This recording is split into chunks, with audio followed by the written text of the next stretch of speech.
Greetings, friends. This is Ian McKenzie here. I'm one of the co-founders of the School of Mythopoetics, and I'm delighted to welcome you to this next solar session here in the school.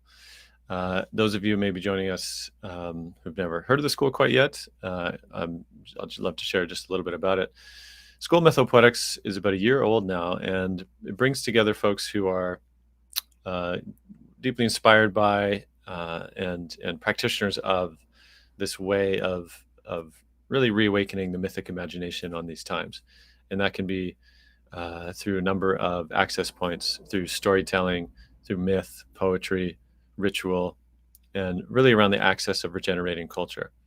And so the Solar Session series within the School of Mythopoetics is one way that we invite in special guests and master teachers to really demonstrate and to use this lens, this way to illuminate the times. Now, Solar Sessions are conducted live, and they also invite in comments and questions from our live guests or live attendees. And then after about 48 hours after the session, then these go to the living library within the School of Mythopoetics itself, available to all of the scholars who can access them there. Past guests have included Bayo Akomolafe, Pat McCabe, Manda Scott, so many great guests that have come and helped illuminate the times through these lenses. And so today, my guests here, and early morning West Coast, but wherever you are, it's the right moment. My guest today first caught my eye through, I believe it was Instagram, and there was a number of posts made that I felt really intrigued my interest in speaking with this guest, who is, and then when I was able to research more, is very well educated in many different modalities, of which we'll probably speak to a little of here. But I wanted to offer a little bit of my guest, Cheng Thom, and share a little bit with you who you're about to speak with. So Cheng Thom is a certified somatic sex educator, qualified mediator, clinical hypnotherapist, and certified professional coach based in Toronto. She's also the author of 6 award-winning books in various genres, including the Stonewall Honor Book Award-winning essay collection, I Hope We Choose Love. Cheng's work focuses on the intersection of social justice, pleasure activism, and the transformative approaches to healing conflict. A noted speaker and practitioner of somatic wellness, healing, and group process facilitation, Cheng supports individuals and groups who are seeking to repair relationships and to make transformative change. Her latest book, Falling Back in Love with Being Human, Love Letters to Lost Souls, will be available very soon, actually, August 1st, in just a few days. And so I'm delighted to welcome onto the stage, Cheng Thom. Hello. Thank you so much for having me, Ian. I'm just really excited to get to make some contact with you and the wonderful learning community that is the school. Thank you. So I wanted to bring up, well, first, we don't have to head directly there, but you've written a really powerful essay, which you sort of trickled out over Instagram. I keep teasing you. Exactly, which I know how that is sometimes when there's a piece and it's there's bursts of creative inspiration and then maybe it goes quiet for a bit, and and so the pieces that you did post really drew my attention, and the essay, which is called The Village and the Woods. Mm-hmm. I understand. Yeah, well, I actually had a sneak peek of it. You were I was grateful for you to send it along to me. But let's kind of make our way there, before we arise. Now, I'd love to hear a little of your, these strands of your work, of what's drawn you to conflict resolution, gender exploration, and it seems compassion. All these threads seem to weave together. But I'd love to hear a little bit for you, like how these became in a way, the core pillars that you seem to approach largely through writing, but also somatic practicing and more. So, please. Yeah, absolutely. Well, we were talking a little bit about emergence before the call started, like before the recording started. And it all has really been completely emergent for me. And I think the mysterious and wonderful thing about being like a trans person or like a wounded healer in this world is that we very rarely actually choose these things. Like we're drawn on a path of exploration that then leads to like the blossoming of some kind of practice, which is exactly how it happened for me. Like, and I mean, I'm being playful here, but if we go to the mythopoetic, I really think of um, queer and trans and gender expansive people as like carrying a lot of the witch archetype inside of ourselves, which is to say that there is just an innate knowing in the body that we're meant to pursue something that is beyond the realm of the known, like beyond the realm of the gender that is given to us or the sexual orientation that we're supposed to have, right? Um, and it's the wound of knowing we're supposed to pursue this thing that is not approved of by the society of the archetypal village. I think that grants us a lot of insight into the process of healing and transformation.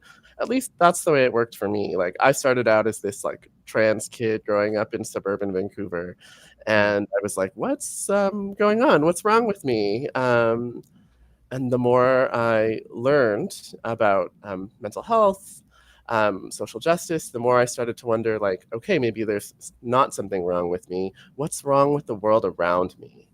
Um, and that essentially is how I came into all the work I do now. And you're really right. Like the pillars of the work are radical love, transformative conflict, and like the liberation of the body through the sensual. Mm. That's it. The liberation of the body through the sensual. Just to bookmark that for a second, you use a phrase in your bio around the maybe it's approach to unifying these threads of love and justice. And I believe you use the term loving justice Yes. as a theory and practical methodology. And I'd love for you to tease that apart a bit. Like, how is that a response to, for example, how you may understand social justice to be, or even mob justice, or like what is it, loving justice that was important to bring those together? Oh yeah, I'm so glad you asked this question. So I was drawn to social justice as a teenager because of this very thing, like about seeking liberation through the body, like wanting to be free to pursue pleasure and fulfillment, and wanting other people to have access to that. And social justice and queer justice culture, like as I came into them, seemed to be like the right place at the time.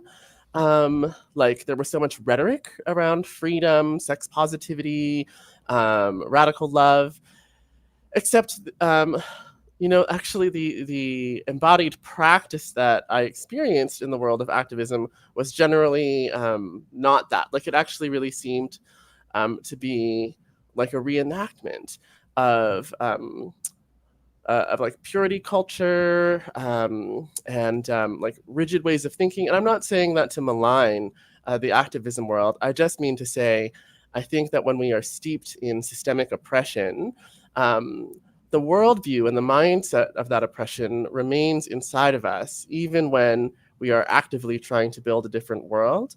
And so, unfortunately, I think that in the social justice sphere, we can still encounter a lot of rigidity, a lot of fear of the body, a lot of sex negativity, a lot of fear of the feminine, to be honest.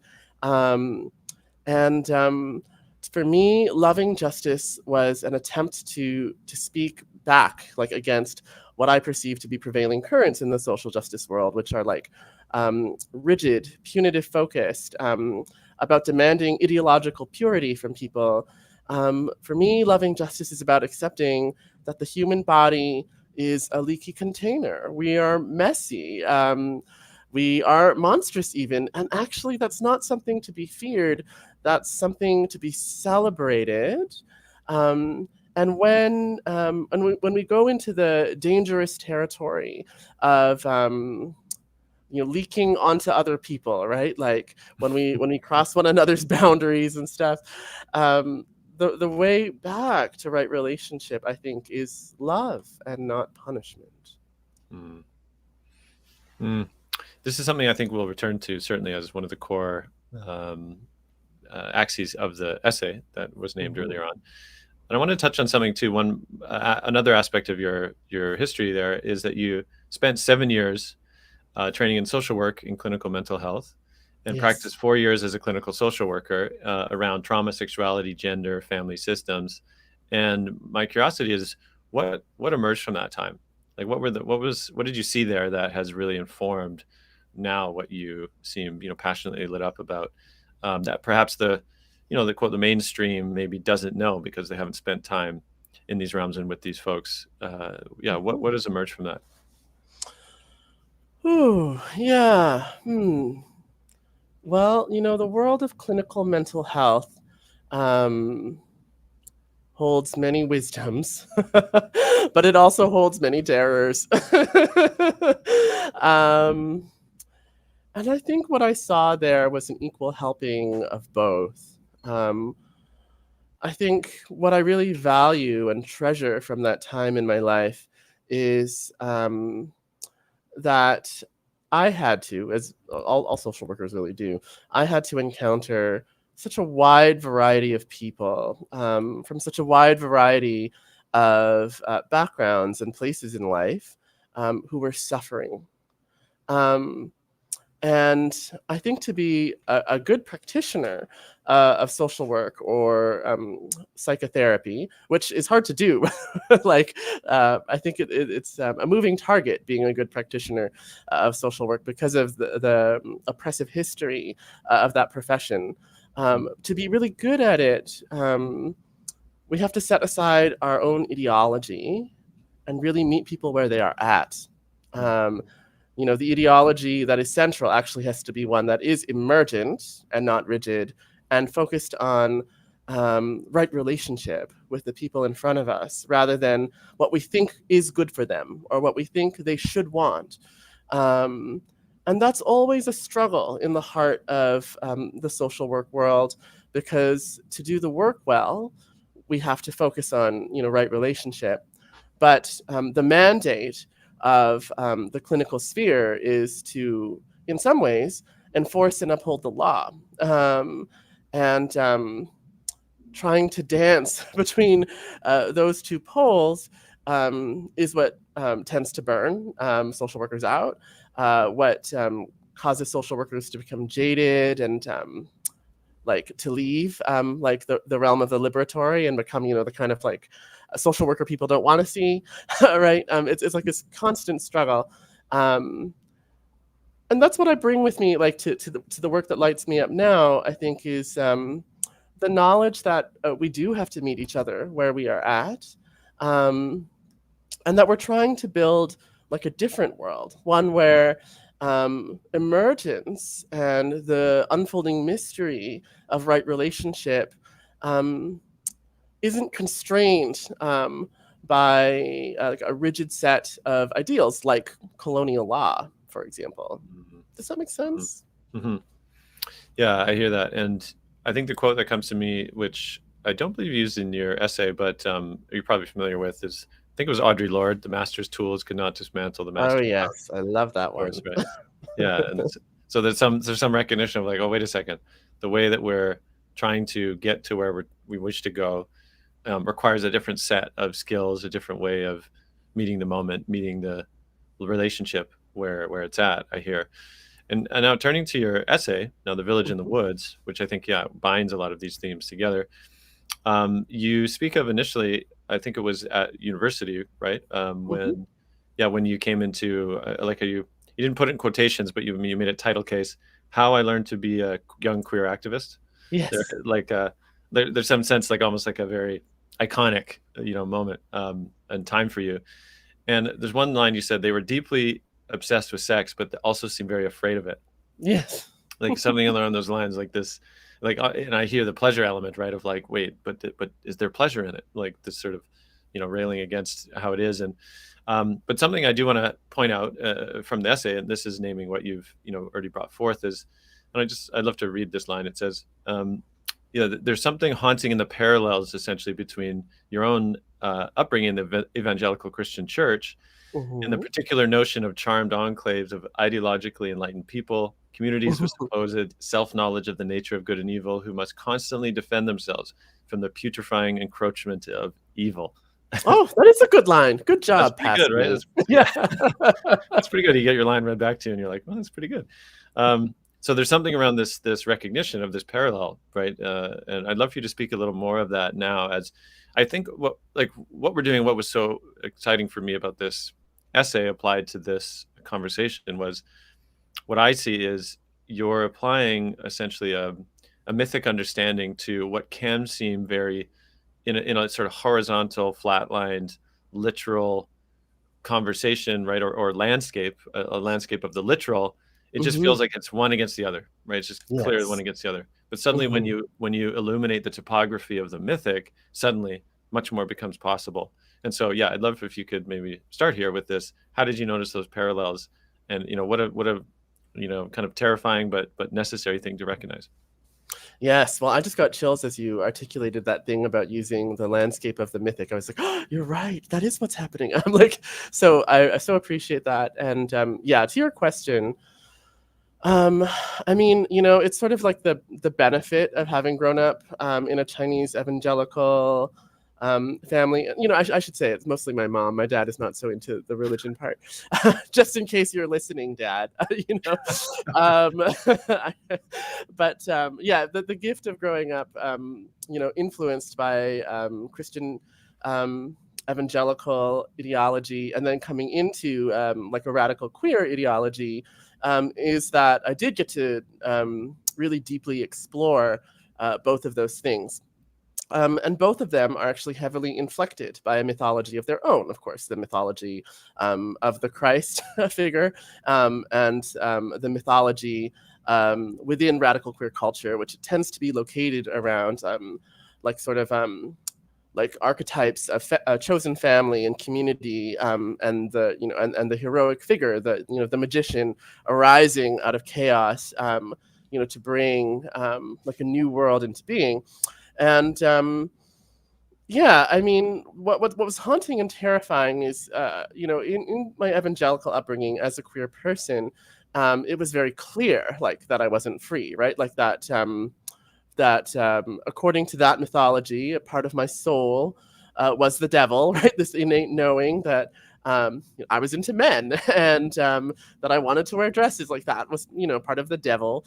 And I should seek to purify myself from it, and also quarantine other people from that thing, lest they be corrupted. And when I ran away into queer community, I thought, thank God, now I can let the devil inside me be liberated and seen as good. And that was kind of the offering. That is always like kind of the broken promise of, I think, a lot of queer, feminist, new age communities, is that, we will be able to go there in our full freakish selves and be celebrated and safe. Unfortunately, it doesn't quite work out that way,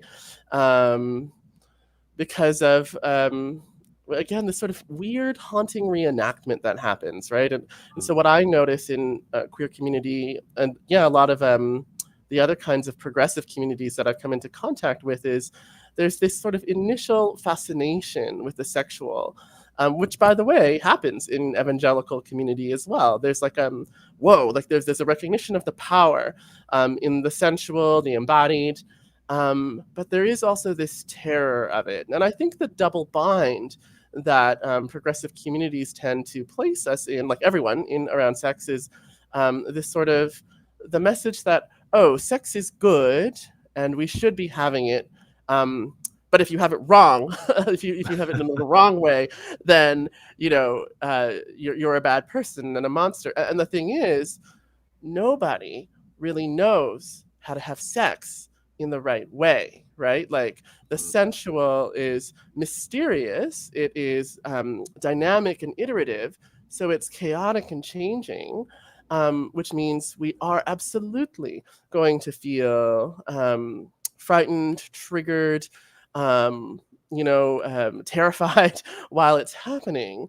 And I really want to resist, like, what I see as like a culture of trying to place like a step-by-step set of rules about how to have sex in the right and good way, because they don't end up working. They end up just creating like a rigidity that prevents us from being in fluid relationship. And then, unfortunately, this ends up becoming like a source of like enormous pain and like toxicity between us. Does that make sense? Mm-hmm. Well, let's speak about the erotic then, because as you said, that there's this power clearly, and this I would call it like a fear and a fascination, right? Mm-hmm. And I think that there's something in the well, let's say the current and likely the former, but certainly the current entanglement in a way with trans fear, transphobia, queerphobia around this link to the erotic, right? Like that Yes. clearly seems like it's part of it, and Yes.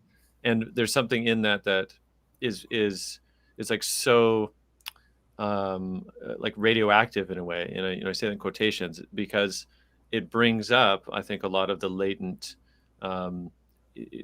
suspicion or just general fear of the erotic, right? Like there's one this may slight tangent if you permit me, but No, of course. I thought recently of the scene in Ace Ventura, right? Like the first Ace Ooh. Ventura film, Yes. Oh God. right? Yes. Oh, Right, of that course, scene. right? Yeah, exactly. Now you know exactly what scene.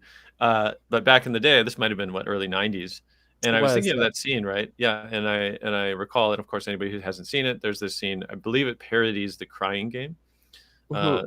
right? Which is, I guess the main character finds out that the woman he was with was actually a trans man, and that this big reveal, all this stuff. And so Ace Ventura parodies that, and Jim Carrey's character, of course, goes through that same sort of process, realizes the character he was with was, quote, actually a trans man, and then there's this kind of very disgusted kind of reaction he has, kind of over the top.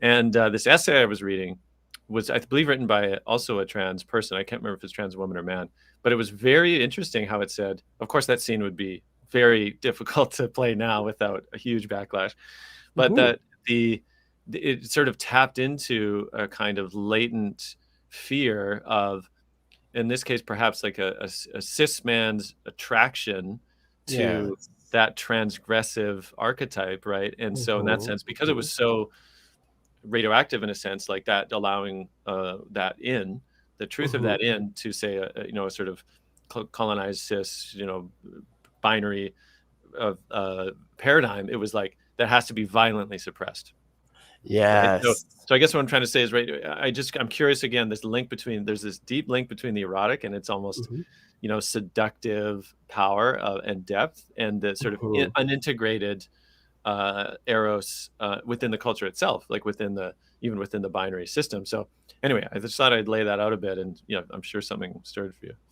Absolutely. 5,000 things. I'm so glad you brought up Ace Ventura. I love to talk about Ace Ventura, Pet Detective.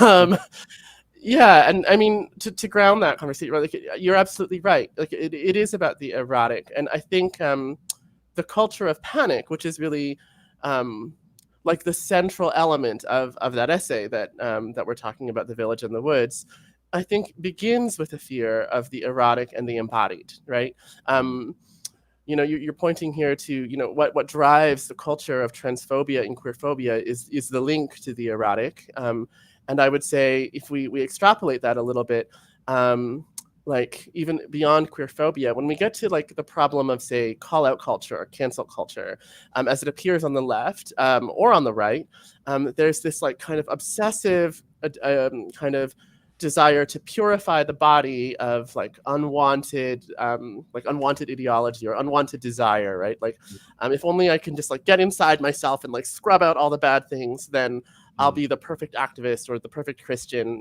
whatever. And I think the thing about the erotic is that it reminds us that the body is full of these sort of leaky temptations, right? These desires and impulses we don't fully understand and cannot control.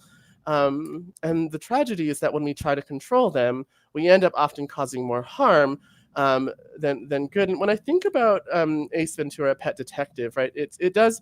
So there's this scene that parallels The Crying Game, which is an earlier film, where in Pet Detective, the Jim Carrey character realizes he's had sex with a trans person, and then has this sort of violent, terrified, throwing up in the toilet reaction, right? Which is like, okay, whatever.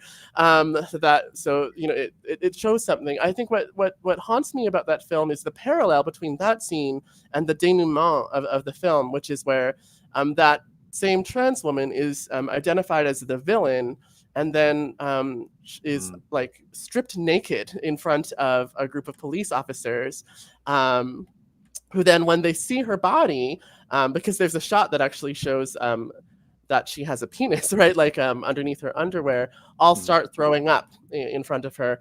And the terrifying thing about that for me is it's a children's film. It's played for laughs, and if we just think about if a cisgender woman in a film was stripped naked in front of a group of men, and like denounced as a villain, that would be a really different scene, right? But it's because there's been this like thing about, there's this fear of the erotic, and like the unknown desire, that like the idea of that punishment sort of like emerges into the scene, right? Like, oh, because Jim Carrey's character has been tricked, into following his temptation of the body, then it is culturally permissible to publicly shame and humiliate, and also like, potentially grievously harm, right? Like this trans person. And that's what happens in real life, actually, is that people are like, oh, there's these drag queens walking out there, or these trans people walking around out there, and, they're tempting, they might corrupt the children. We should kill them, right? That is the logic of The Village in the Woods that's in the essay. Oh, I feel something in myself that I don't like. Why don't I kill that other person who awakens that feeling inside of me? Thank you for that. I think it might be helpful as well for the listener, and thanks for those tuning in live with us, that how about we speak to a little, I'm tempted almost to read the opening of your essay, Oh, yes. because it's such a great, but perhaps you could, it's a couple paragraphs to sort of set the tone, or maybe just a paragraph. I don't know. Does that feel, Oh, you have it totally. there for you? Yeah. I Okay. love that. Now I just have to pull it up. This feels at the time, I think, to lay that mythic framework, because that's why I think it was so helpful to enter into this, because without it, again, these forces can feel, again, it's a little too murky or too locked, right? Again, into different binaries. Who's the monster? Who's the village, right? So I feel like, yeah, I'd love for you to just to enter us into the story a little bit, if you will.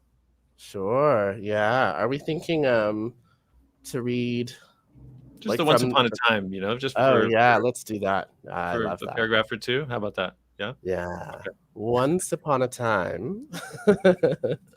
Once upon a time, there was only the woods. The humans lived there in terror amid the shadows. Monsters stalked the darkness between the trees, and the humans were vulnerable because they were easily dispersed and had few strategies for protection. Even worse, the monsters often presented themselves in varying shapes, appearing to be good, beautiful, and wise. Those who were bitten by a monster and by some miracle managed to survive were sometimes corrupted and transformed into monsters themselves. It was a terrifying time to be alive. One day, the humans banded together and formed a village. To build this village, they cut down many trees in the heart of the woods. They built a fire pit in every house, for it was well known that the monsters were afraid of fire. The leaders organized the other humans into families, and the families were put into the houses. They also built a great temple in the center of the village, where they kept a bonfire burning at all times. Only the most good, beautiful, and wise of the villagers were invited to tend this sacred fire. It was said that the flames would purify the village and keep the monsters out, and for a time the humans were safe. Yet as the moons went by, some of the humans began to report that they had been attacked by monsters in the dark of night. Sometimes the attacks happened when a human wandered too far into the woods, and sometimes the attacks happened in the dark corners of the village. Because the monsters attacked in the dark, It was impossible to see their faces, and so the village leaders built bigger fires and laid down stronger laws. In the light of these greater flames, the monsters were revealed to be some of the same good, beautiful, and wise villagers who had been chosen to tend the temple. These traitors were branded in the flames and driven out of the village, and for a time the humans were safe until once again the village people began to report monster attacks. And this time it was revealed that some of the village leaders were the monsters. Once again, they were branded and driven into the woods. The village leaders were replaced, and they built even bigger fires and made even harsher laws to prevent the village's contamination.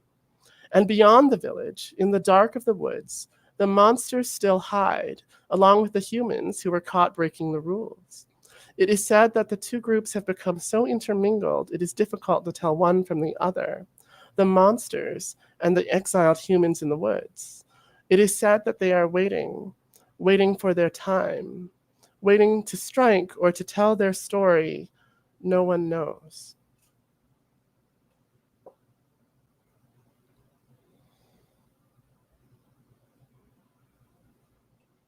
Oh, Ian, I can't hear you. Your sound seems to have cut out. How's Sorry. that? How's that? Yeah, there we Thanks go. for that. Yeah, I was just saying that I feel the curtain, closing, and like here we are back in, this land.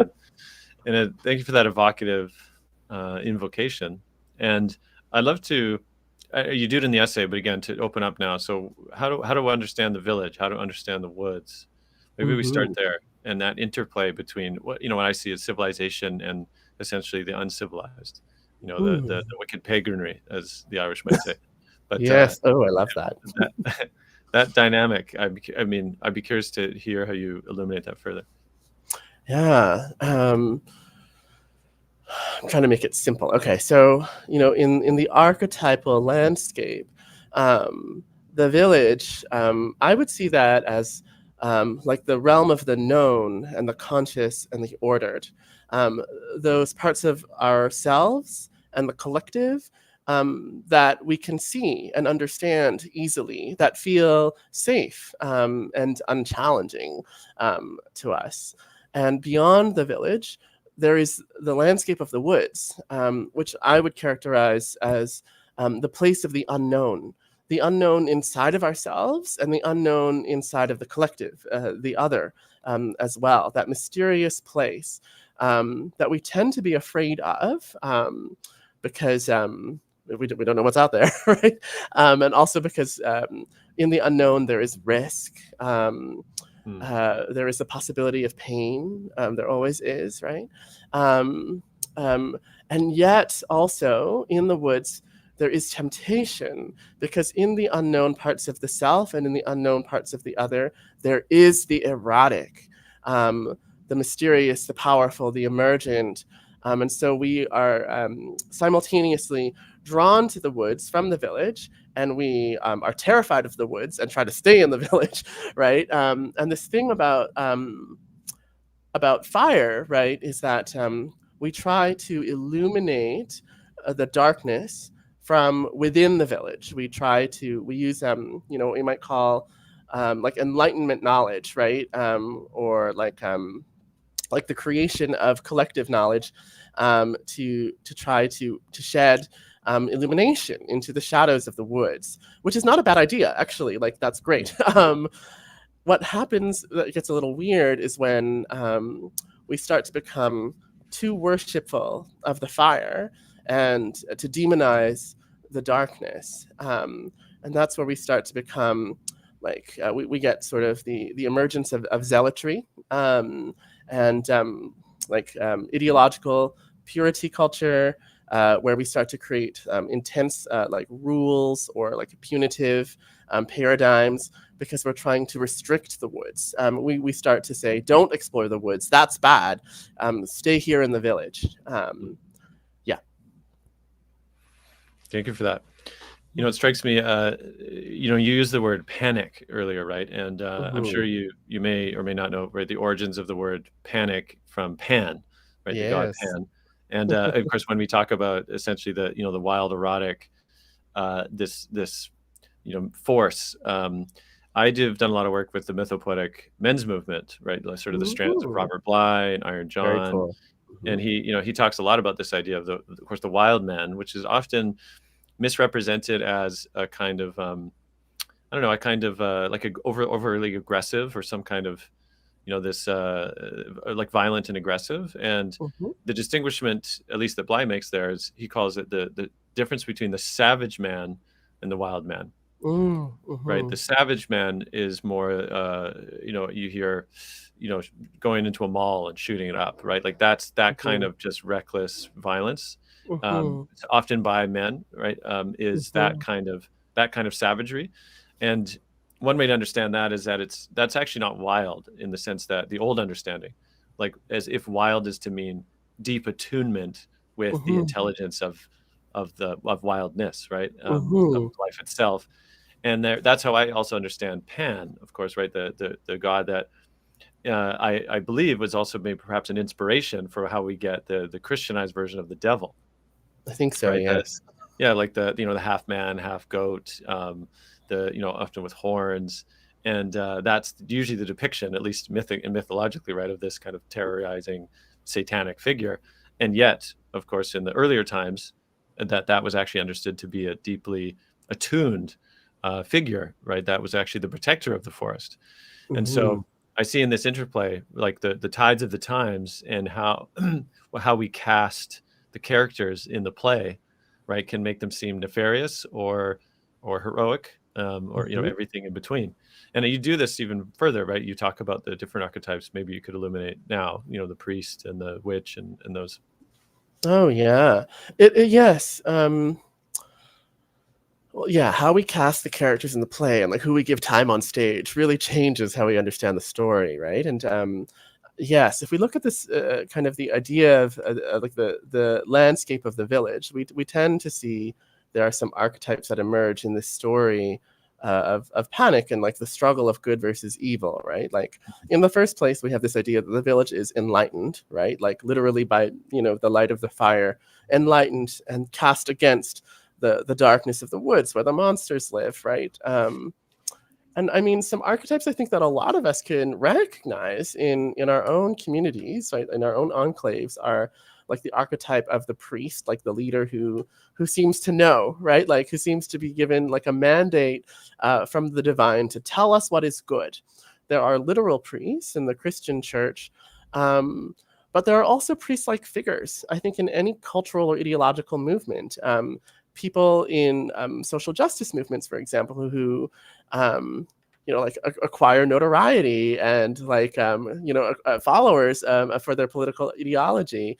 In some senses, maybe like you and I are those people, right? Like, Mhm. we have a school or a following or whatever, and it's Mhm. like dear Bayo Akomolafe, like whoever, right? Like we acquire follow a following for better and for worse. Um, there are zealots, like the archetype of the person who is, or an enforcer, like the person who is, like kind of rigidly attending to the rules and invigilating other people, like you're doing it Mhm. wrong, doing the call out, denouncing the monster, and then I think the two archetypes that I'm hesitating to introduce because they're kind of really tender are, of course, like the monster archetype and the Mhm. victim archetype. And let's start with the monster, maybe. Like in any enclave, in any village, whether that be the village of evangelical Christianity or trans community or, QAnon community, like Mhm. whoever it is, there is a monster figure generally identified in that enclave. The corruptive evil that lurks on the edges of the respectable, and just might be also like growing inside the heart of the village as well, right? Like in some kind of terrifying, creepy way. To transphobic society that is queer and trans people, right? Like, oh, over there's these trans people, and then maybe they're really close to us as well. Like this kind of, maybe the call is coming from inside the house kind of terror. Um, and to my own community, like of activists, social justice people, there's a lot of different monsters we identify, but I think the two that I hear the most about are like the secret bigot. Like we're always looking for like um like the secret or internalized oppressor inside of ourselves, and we want to, you know, denounce that whenever it comes out.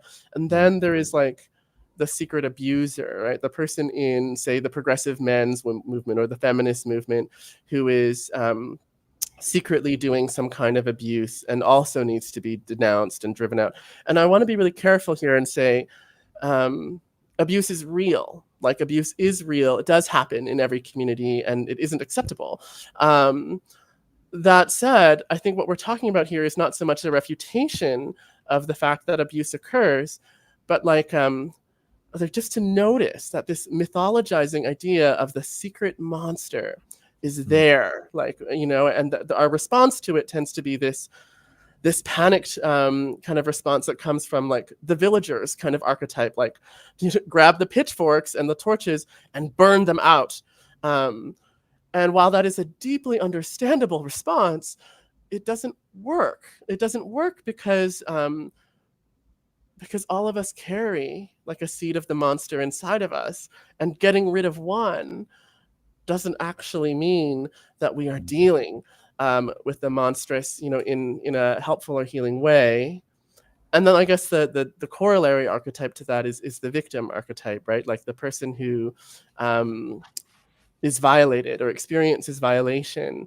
And I think the fascinating thing about the victim archetype is that it's always in this dance with the monster archetype. Sometimes the victim archetype is diametrically opposed to the monster. Like, oh, there's like this perfect person. I think, you know, in transphobic community, we see the archetype of the victim embodied usually by white cisgender women who are saying, I was traumatized by seeing a trans person in the locker room, defend me, right? Like there's always this call, protect the white women and children. So there's that. But I think the other thing about the victim archetype is, if you're not the perfect innocent, then you are like the besmirched or the sullied, the victim we forget and like throw onto the side of the road. And we see that actually really a lot with you know, the way that missing and murdered Indigenous women are treated in colonial society. Like, if you're not this perfect angel victim, then you will be thrown away and forgotten because you're too scary or too damaged. And I think that's the tragedy as well of like getting lost in the archetypal village in the woods struggle. It is that we dehumanize, and like no one there is like really held in the deep spirit of love. Thank you for that. You know, I appreciate in the essay as well, you kind of arrive at this point where you say, well, it helps to make the metaphor explicit, to strip the veil of mystery away and stand naked in earnestness before the crowd. And perhaps in this conversation also, which is surfaced, I think, in different ways, but might be helpful to just say more directly, that this essay and perhaps much of this conversation is around the reactionary impulse towards collective panic and punishment as a means of achieving social control and safety from abusive violence, is itself often a source of violence in an observable pattern across the political spectrum. You have this one follow-up line, which I love, which is, I think you're quoting another author here, but says, as the dominant culture has for hundreds of years repeatedly broken out over mass terror over the figure of the predator, or i.e. the monster, though the precise identity of the predator shifted from decade to decade, it's a monster with 1,000 faces.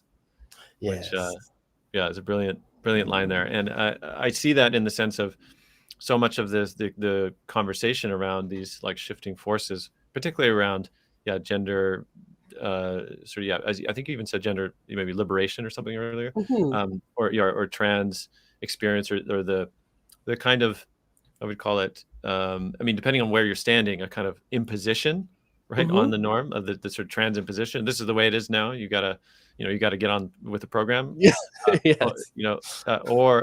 But just how much of that, like, it's so much more than a kind of for someone who caught in this kind of monstering, right, from the mainstream, or I would maybe even call it the unintegrated erotic, right? Maybe that's another way to say it based on our conversation. There's something that is so destabilizing to the very axioms of their understanding of reality this is where I see this reactive panic can come from, right? And I see it with like Jordan Peterson and folks that, they have this kind of intense reactivity right? Yes. Because of it seems to be touching on more than just simply, look, live and let live, preference is preference, kind of thing. Like, as I'm sure you know, that there's something so deeply challenging to, as I say, almost like the notions of reality. Like, what is reality? What is a woman? What is a man? I thought I knew, and Mm-hmm. now what, everything's up for grabs, like this kind of thing. And Mm-hmm. so I feel like what you're speaking to here is that kind of illuminates, like, why does that destabilize so deeply reality for the kind of conditioning of the dominant culture? And maybe I'd love to hear a bit more from yourself on that. Oh, yes, absolutely. I mean, I, I really appreciate you pulling out that line about like the monster with 1,000 faces, because I think the whole thing about this essay, and I think maybe you and I are having a conversation about trying to resist the narrative of the monster as devil or the monster as villain, the unintegrated erotic as bad, right? And I think what's really important for us to know is that there's no such thing as an enlightened people of virtue who know who the monster is and like then can, will defeat the monster and we'll live in the beautiful world. That's not really like a story that is real or one that I want to live in. And I think there's kind of the importance, it's what's really interesting is we can get lost in archetype, like they can swallow us, right? Like with Jordan Peterson, I was never like a fan of the guy necessarily, but when he started blowing up in 2016, he was less reactive than he is now, right? Like there's something about like his rhetoric has really shifted, and he's sort of been swallowed up by this fear. But it would be easy, I think, too easy for those on the left to say, okay, well, that guy's shitty. The real monster is white, cisgender, heterosexual men, right? Like the monster always shifts. And what's really important to track is that wherever a community has decided, or wherever a culture has decided this one is the monster, we should get rid of them. Generally, that hasn't worked out well. When the American South was first introduced to integration, that was when actually, the first sex panic, arguably the first sex panic of the 20th century, emerged, which was, of course, the horrific demonization and murder of many Black men. And that same call to protection was used to justify those horrific murders, protect the white women and children. And then after that, in the mid-20th century, that same call, protect the children, protect the women, was used to justify violence against gay men primarily, and lesbians also, and to create legislation that would lay the groundwork for the criminalization of queer people for the next 50 years. We see this over and over again. And I think one of my favorite authors on this topic, who is quoted in the essay, Joanne Wipajewski, she really asks us to be deeply thoughtful about how we create monsters. Like sometimes when we point the finger and say that's a monster, we are pointing at something that is violent or hurtful, like that can be monstrous. When I look at white cisgender men and feel my fear rise up, right? I do see something that I'm scared of, like for a good reason. But I want to invite, in the essay and everyone around me just to think about, like, it's not about all men are monsters. It's that all men have something monstrous inside them, just as all people do. And getting rid of the men, or getting rid of the trans people, or getting rid of all the Jordan Petersons or whatever, that's not going to solve our problem. Thank you. A couple threads come to mind. One is it was a conversation with it was an Indigenous guest on my podcast, The Mythic Masculine, where we also cover these different kind of themes, and one aspect came up around this idea of, again, like harm created in Indigenous communities, and the sense that there was almost like this recognition by the guest, who if I recall, was a woman, saying, "Look, if all the men who are offered troubled behavior or enacted troubled behavior in communities, there'd be no men left in the community." This is true. Right? and it wasn't from this place, because all men are terrible. It wasn't that. It was this other thing. It was like, look, we can't like you're saying, just cast out everyone who with troubling behavior, because that doesn't leave many, the purest left, which of course will be pretty much no one. So that's present too. Now, I'm also recalling this great line in your piece where you kind of highlight the sense of like how to, almost like that dual casting out also happens internally when, for example, you say when the monster is discovered, we draw our pitchforks and torches, we brand the beast and trample it to the ground, and yet we go home and in our beds and we dream. In our sinful dreams, we run free and wild through the woods with the taste of flesh between our teeth. In our dreams, we are the beast. Yeah. And there's something that highlights, so beautifully that sense, right, of this. And, in the day, in the light of the day, it's like, yes, that bad over there, bad, pure, good. And then at night, the seductive darkness takes us over and perhaps more truthfully invites us into all the parts that we've cast out, the carnality, the lustfulness, but really the deep sensual entanglement with the life itself. Oh, yes. I mean, that's my favorite line in the whole essay, so thank you. In my sinful dreams, I am the beast. Like, just marry me to the devil right now. But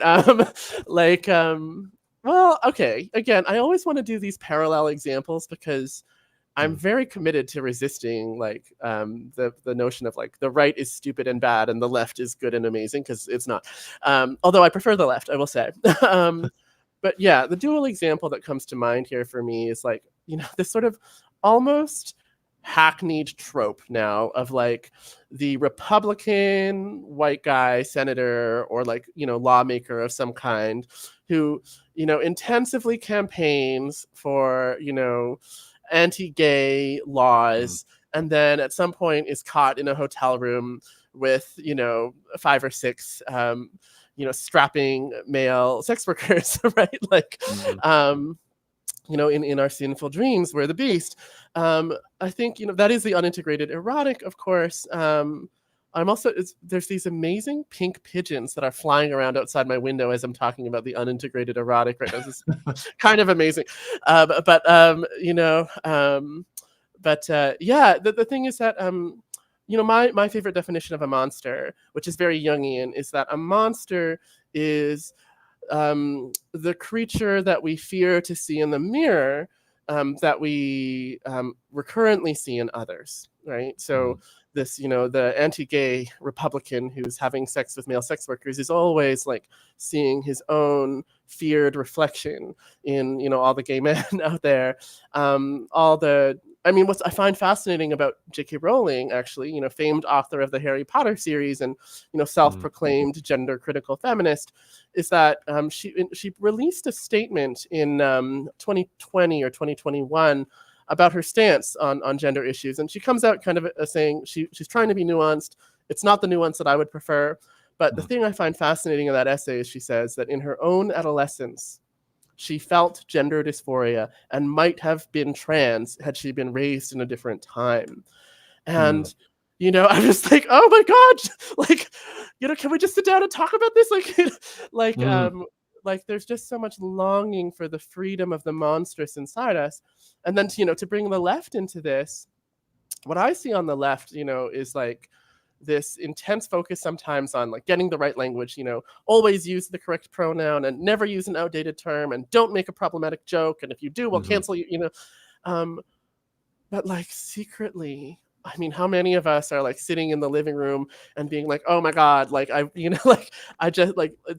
God we're in private. So now that we can laugh, about edgy jokes. And I'm not saying, again, I think we have to be careful about let's not condone oppression.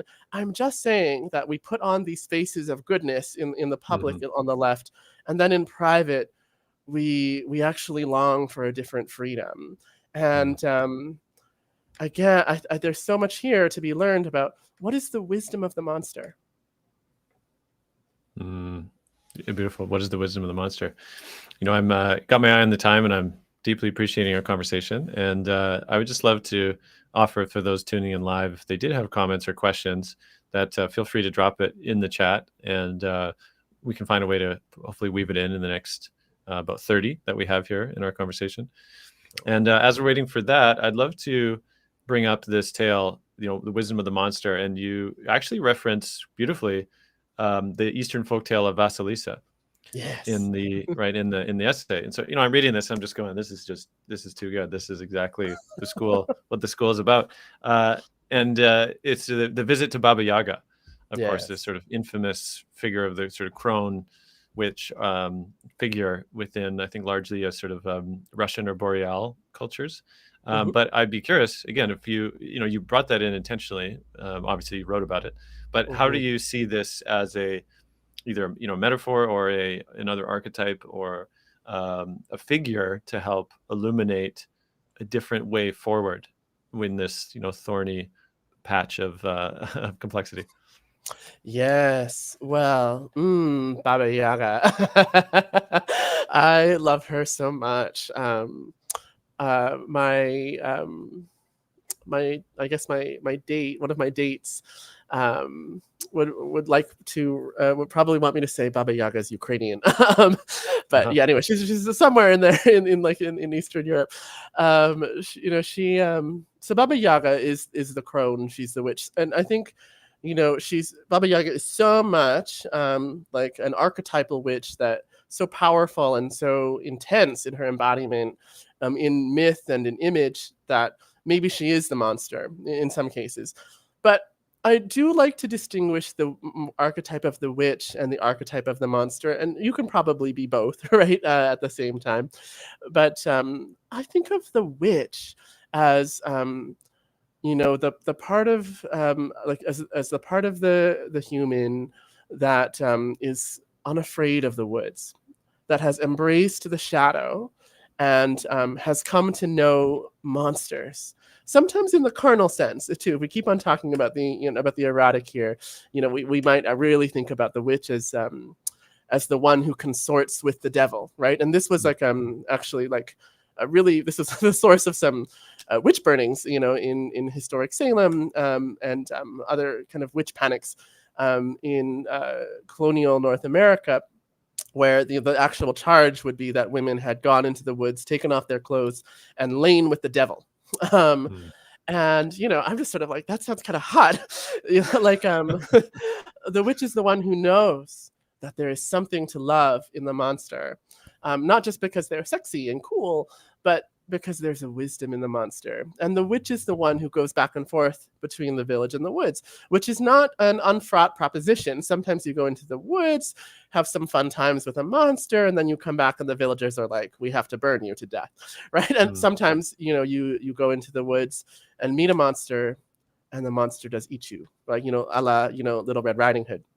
What I love about Vasilisa the Brave is that she goes into the woods, literally, right? In the story, she goes into the woods and she does encounter monsters, the knights that she sees on the path. But she then, at the bottom of the myth, the descent into the underworld, that is the heroine's journey, she encounters Baba Yaga. And what I really love about, any kind of story where a woman goes into the woods and encounters a witch instead of a monster, is that she's encountering, I think, the reflection of her own monstrous feminine. Baba Yaga then gives, asks Vasilisa to undertake trials. Vasilisa succeeds at the trials, spoiler. And Baba Yaga gives her a skull full of flame. And Vasilisa returns to the village, with her skull full of flame, and the events that unfold next are the events that unfold next, which I won't spoil. But there is, I think, this thing about if we go into the shadows of the woods and meet the witch inside of us, the part of us that knows, there is power both in the shadows of the forest and the monsters, and there is also goodness in the village, and we can integrate the two, right? Because Vasilisa meets Baba Yaga. She meets Baba Yaga, and then she also returns. That's important. The thing about that story too is that she brings her mother's doll, and it meets the witch. There's the bringing together of the light and the dark. It is really about integration. The whole thing is about integration. And I'm starting to lose the train of thought here, but I think that the theme I'm going for is what that story and similar stories have to offer us is I think the archetype that really knows the way forward, like the path to bringing together the village and the woods, is the witch. Mm. Beautiful. I want to spend some more time there as well. That it strikes me that the crone also is a sort of archetypal figure, is in many ways in the relation to the erotic is like it operates outside of the sort of I would call it almost like an adolescent patriarchal paradigm. Mm. And right, and the way that I understand that, and also, again, whenever I say the word patriarchy, I don't like it as a shorthand for, again, a kind of everything that's wrong patriarchy. But I understand why there's a need to label a sort of a construct, right, of an ecosystem of harm and oppression and a certain power dynamic. But for me, the deeper lens I like to use is Rian Eisler's from Chalice and the Blade, right? She uses dominator, right, paradigm. I think Mm. Bell Cool. Hooks might probably also reference this. Yes, I think so. But but in terms of the erotic, right, it's very interesting that pretty much in that paradigm, I would, again, that the sort of adolescent masculinity paradigm, the maiden is the prized possession, right? The sort of virginal, pure maiden, right, that's the the pinnacle of essentially a kind of resource, right? A kind of prize in a way, a richness. And then the mother typically is, maybe celebrated initially, right, in terms of the oncomingness of giving birth and a sort of ability to give life as an ability to pass on wealth and that whole inheritance within a system of sort of coveting resource. Again, that makes sense, right? Like the mother is deeply celebrated and respected generally until after birth, and then depending on what culture, and it's sort of yeah. Exactly. It's like, nope. Again, according to a sense of like what's erotically valuable, right? And then, of course, older women are typically just not even on the radar, right? They're just because they're basically invisible according to that system. And so, in terms of these older cultural understandings and these mythic understandings, right, the crone doesn't fit into a sort of type of feminine that is can be consumed. That's the way I'd say it. Right, an adolescent feminine of sort of maiden virginal purity that can be consumed by that kind of predatory consumption. It operates in a very different spectrum of a kind of erotic that is vaster than a kind of feminine power that can be dominated. Right, that's how I understand it. And of course, there's a brilliant scene in Parsifal and the Grail where really the similar Baba Yaga figure is the one that basically tells Parsifal, "You asked the wrong question, buddy. Like, get out of here." Yes. And of course, kind of sets him off, on his quest again to come back around, and is described often as this like just horrible figure of not sexy, the opposite. But there's a fascination there, right? So for me, that's very intriguing, right? That that's this character that doesn't fit within the confines of a kind of eroticism that is sort of valued within that paradigm, right? But is actually the weave between the village and the woods. So anyway, I wanted to add a bit of that too in my own tracking that feels so in alignment, I think, with what you're saying, and to see like, so what is, it's almost like translating the monster. Maybe that's one way I might say it. Yeah, and I'd love to hear more. Well, that's I'm so glad you brought that to my attention, because I actually hadn't done a deep dive in that direction, but now I will have to, which is great. Because of course, in real life, those who were burnt as witches often were, older women, poor women, unmarried women who did not fit, who either refused to be consumed or were not consumed, right? And so we're kind of on the edge in this way. And maybe that is what it is. Like in the archetype, the crone doesn't fit. And so she has to haunt the edges of the village, where she's then susceptible to the woods and getting to know the monstrous. And in real life, the witches are embodied. The witch is embodied by those of us, the crone, who don't fit. And I think this is a thing about trans people, not only trans people, but like a group of people, like trans people, disabled folks, like when we don't fit into the hierarchy of like the patriarch's economy of desire, there's really no choice but to find like another way of accessing like joyful embodiment or pleasurable embodiment, right? Like I think the great gift that queer culture does give me and a lot of other people is that on a very literal level, we have redefined sex, like in a lot of ways that are like quite beautiful, actually. Like, you know, if from the perspective of the heterosexual nuclear family, like queer people are the witches and the monsters, right? Because we're, you know, until recently, we tended to be like unmarried people,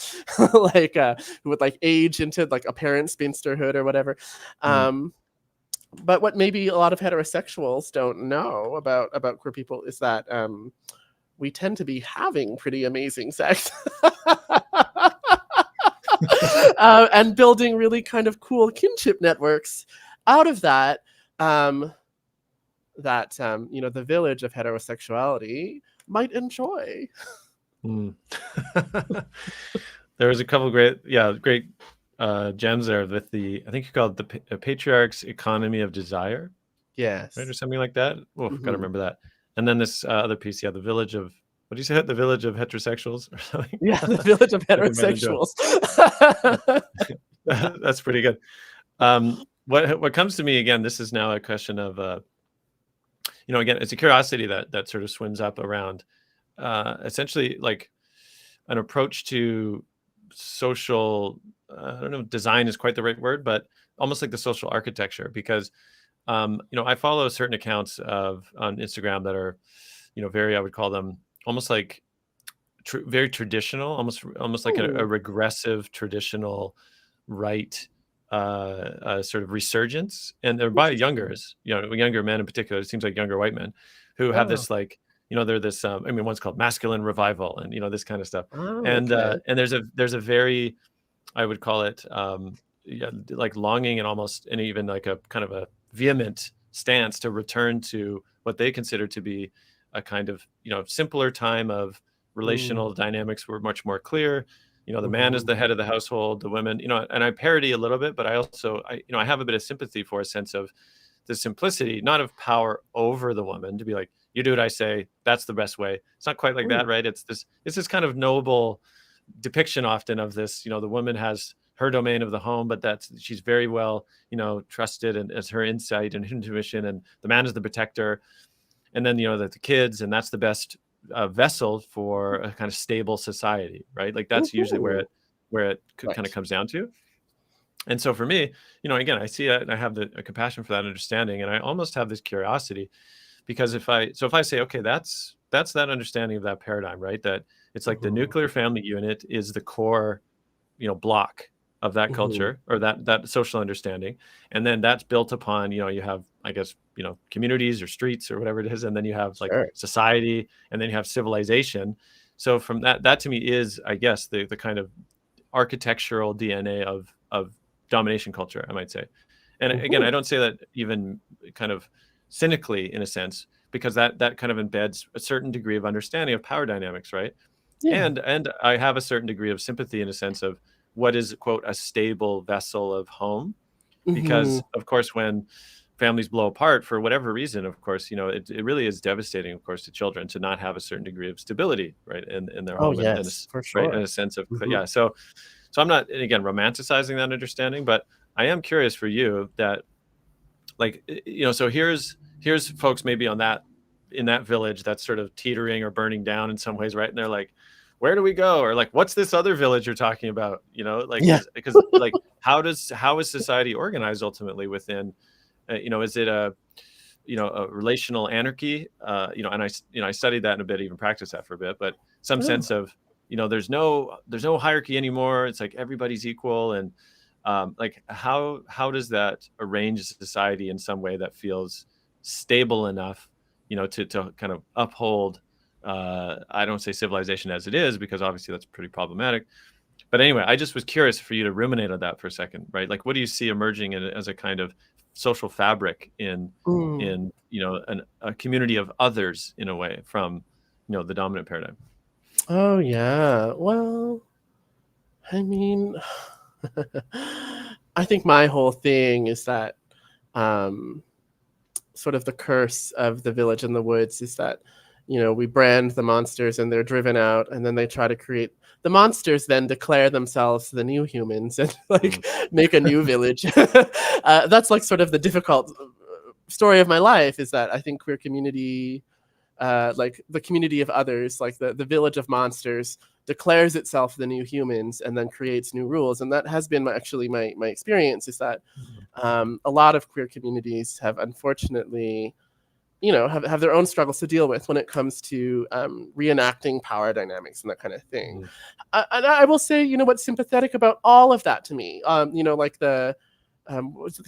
what was it you said, like the new masculine or something, or like masculine revival or something, right? Yes, masculine revival. Like, I can sympathize. I think the flip of that too is like the trad wife, like kind of trend, like all these young women who are like, I love to bake. Like, I'm like, good for you. Like, and then, queer people being like, yeah, let's all get the same asymmetrical haircut, like, the kind of like, I'm parodying here, right? Of course. But, is that we long for a village. We long for a stable unit, even if none of it was ever real. Like, I'm not really sure I believe that like the patriarch and the matriarch and the children, like, that was the way things like were, because I'm not a historian, but I just have this sense that I mean, especially in East Asia and indigenous cultures, North America, the family actually was like a much bigger unit comprised of many more generations, right? But I guess I would say, the community of others creates this fabric of chosen family, and although it doesn't always work out, I think the great gift of queer villages, literal and figurative, mythological, is that the message is nobody fits forever.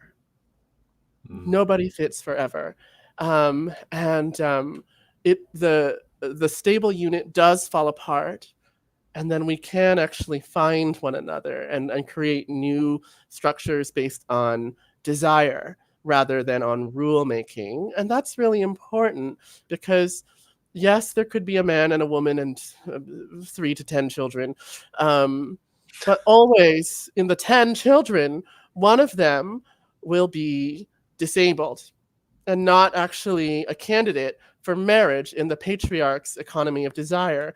Some of the children will be lesbians. Eventually, the patriarch will die, and what will happen to the widow, right? Just going on, averages of lifespan or whatever.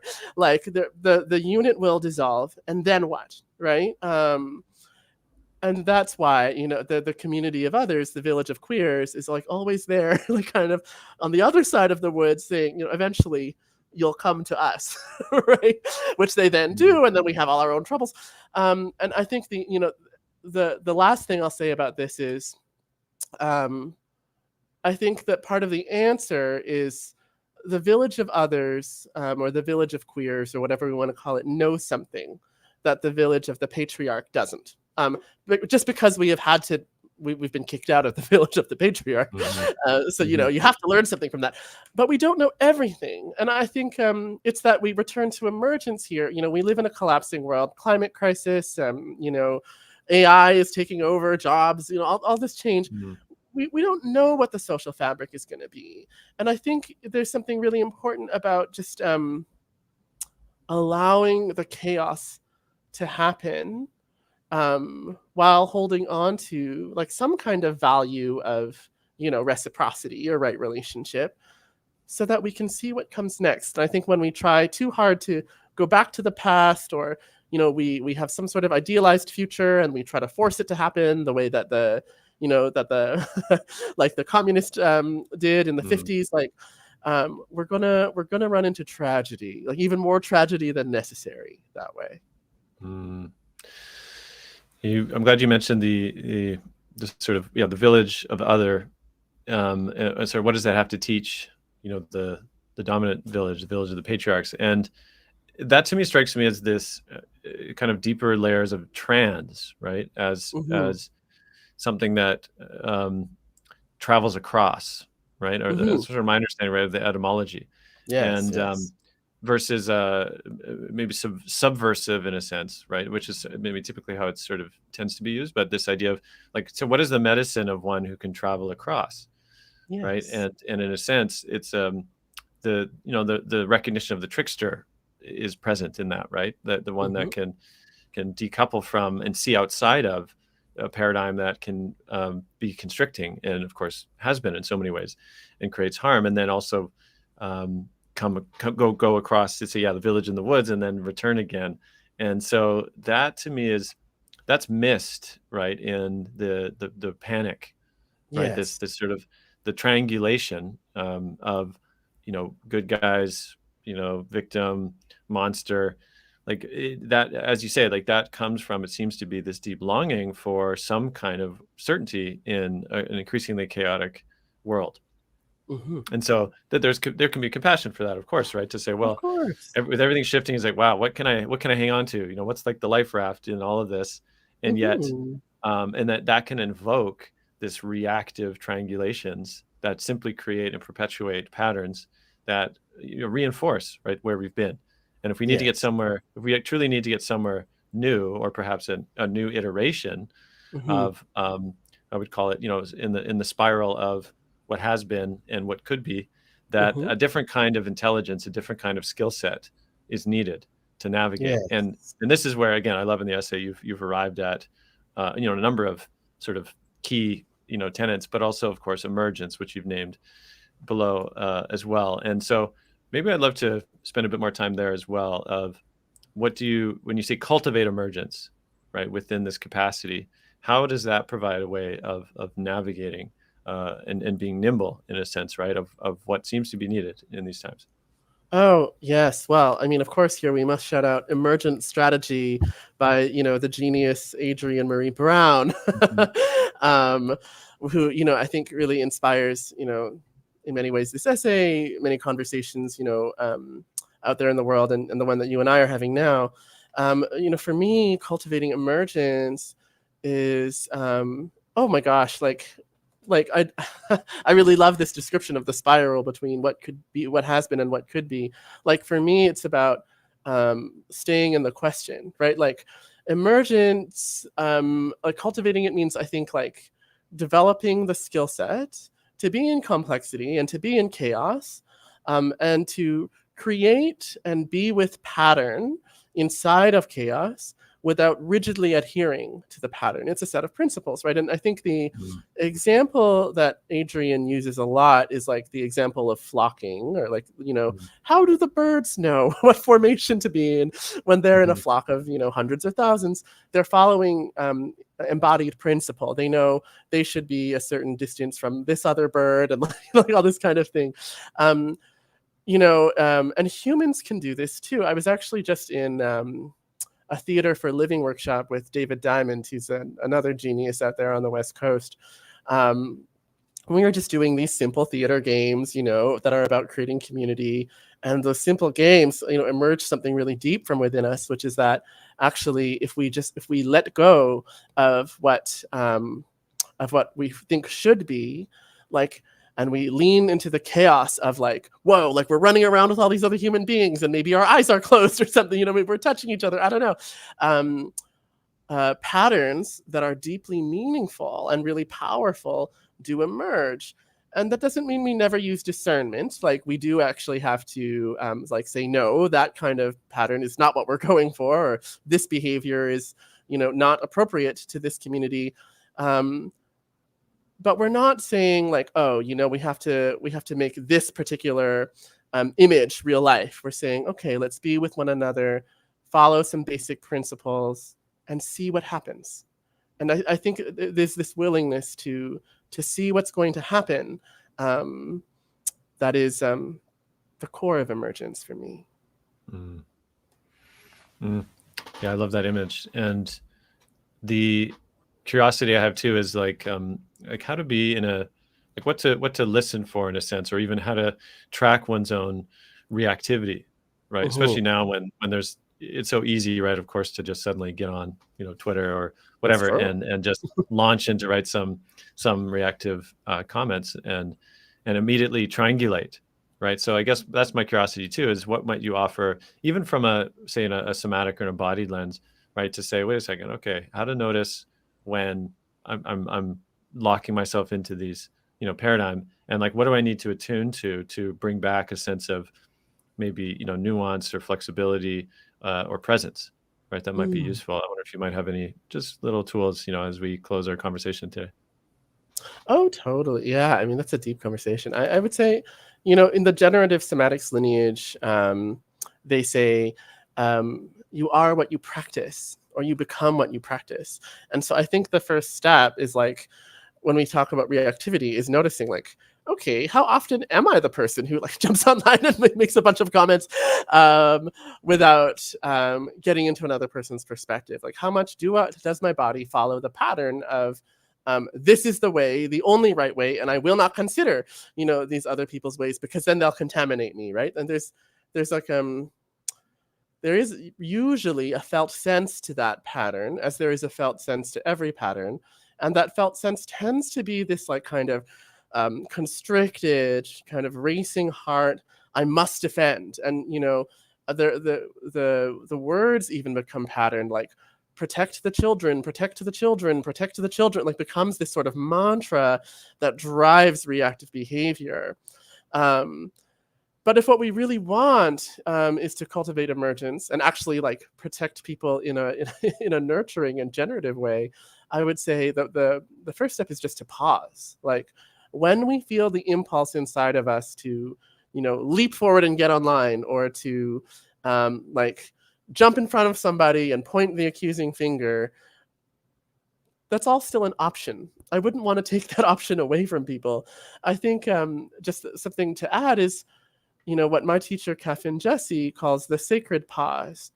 When we feel the impulse, just to stop and be like, oh, okay, I'm having the impulse. Are there other impulses? Are there other possibilities, right? Mm. I'm allowed to feel more than one thing at the same time. And I think just that single moment, that sacred pause, if we were all doing it like individually and collectively, we'd have a lot more power to interrupt the cycle of panic. Beautiful. The sacred pause. Mm. Thank you for that. And, just a few minutes left, and I trust actually our viewers have just been transfixed. And so, yeah, we didn't have any particular questions come in, but I consider that a good sign of just like, well, I think we've been hitting the mark. And I've certainly enjoyed this conversation. I understand. So one, the essay in question that we've referenced, quite a few times now, is not actually published. As I Not said, yet. given a little preview here, yeah. But I understand it will be. Maybe you could just name, when you intend to publish it and where it'll appear. Yeah, it's the draft is finished at long last, and it's going through a few trusted friends' editing eyes, and then I intend to release it as a free ebook on my website. And I'm giving myself a deadline for that of the 1st of September. So Right. if folks are interested, I would say, maybe follow me on Instagram or find my website and look keep their eyes out for the launch of that by September. Beautiful. And I've brought your website up there on the bottom of the screen, so that folks can check out your work, your writings, probably other interviews, and access this ebook, The Village in the Woods, when it becomes available. I'll certainly update the show notes here as well once that becomes available for folks to check that out. And you have a book, as I mentioned, coming out in just a few days. Yeah, I'd love to hear about it. Thank you so much for giving some time for that. Yeah, so on August 1st, which is incredibly soon, Falling Back in Love with Being Human, Letters to Lost Souls will come out. This is my 6th book, and in a nutshell, it is a series of letters that I wrote in 2021 to all my personal monsters. Monsters like people I don't like, or monsters like parts of myself I don't like. It was an attempt to love the monster. Beautiful. And I love that as a practice, as you said, like to write them letters, right? What a beautiful way of communing in a way. Well, yeah, maybe that's a thing. Like if folks are listening out there and want to try something, pick a monster, pick like one of your personal monsters, and write them a love letter. See what happens. Beautiful practice. Okay, well, Cheng Thom, I think maybe that's it for this conversation. So delighted to spend time with you in this way and to converse. And yeah, I hope to do it again at some point in the future. Thanks so much for this time and for your wonderful questions. I've had a lot of fun, so I hope we get to connect again. Thanks so much. Thank you. And all those who tuned in live and who will tune in to this and the recording in the future. Thanks again.